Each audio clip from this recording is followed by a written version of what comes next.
સાબરકાંઠામાં આજે સ્થાનિક સ્વરાજ્યની ચૂંટણીનું આયોજન છે, જ્યાં પ્રાંતિજ, તલોદ અને ખેડબ્રહ્મા પાલિકાની ચૂંટણી માટે મતદાન ચાલી રહ્યું છે। બાલેટા, ચિઠોડા, વીંછી અને ઘડી તાલુકા પંચાયતની પેટા ચૂંટણી માટે મતદાન ચાલી રહ્યું છે। 193 ઉમેદવારો માટે અહીં 93 મતદાન કેન્દ્ર પર મતદાન પ્રક્રિયા ચાલી રહી છે। આ 93 મતદાન કેન્દ્ર પર મતદારોનો ઉત્સાહભેર અત્યારે મતદાન કરવા માટેનો ઉત્સાહ જોવા મળી રહ્યો છે। વહેલી સવારથી જ મતદાન કેન્દ્રો પર मतदाताओं लांबी कतारों जोवा मळी।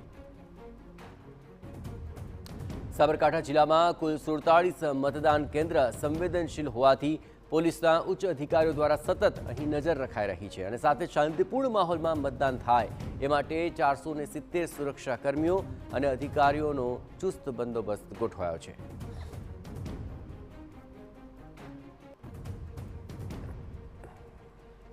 प्रांतिज, तलोद અને ખેડબ્રહ્મા એમ 3 નગરપાલિકાઓ આ ઉપરાંત 4 જેટલી પેટા ચૂંટણીઓ તાલુકા પંચાયતની બેઠકો ઉપર થઈ રહી છે। જે પ્રકારે મતદાન શરૂઆત થઈ છે વહેલી સવારથી જ જોઈ શકાય છે। આ પ્રકારની ભીડ જે છે તે મતદાન કેન્દ્રો ઉપર જોવા મળી રહી છે। વહેલી સવારથી આ પ્રકારનો ઉત્સાહ જે છે તે મતદાન કેન્દ્રો ઉપર જોવા મળી રહ્યો છે અને લાંબી કતારો જે છે તે મતદાન કેન્દ્રો ઉપર જોવા મળી રહી છે।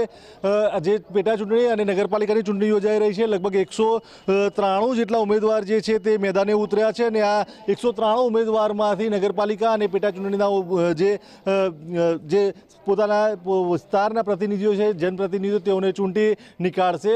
લગભગ 47 જેટલા બૂથ, 93 જેટલા બૂથ જે છે તે તૈયાર કરવામાં આવશે। આ પૈકીના 47 જેટલા બૂથ જે છે તે સંવેદનશીલ છે અને આ માટે 550 જેટલા સુરક્ષાકર્મીઓ અને અધિકારીઓ જે છે તેઓને બંદોબસ્તમાં રાખવામાં આવે છે અને શાંતિપૂર્ણ મતદાન થાય તે માટેનો પ્રયાસ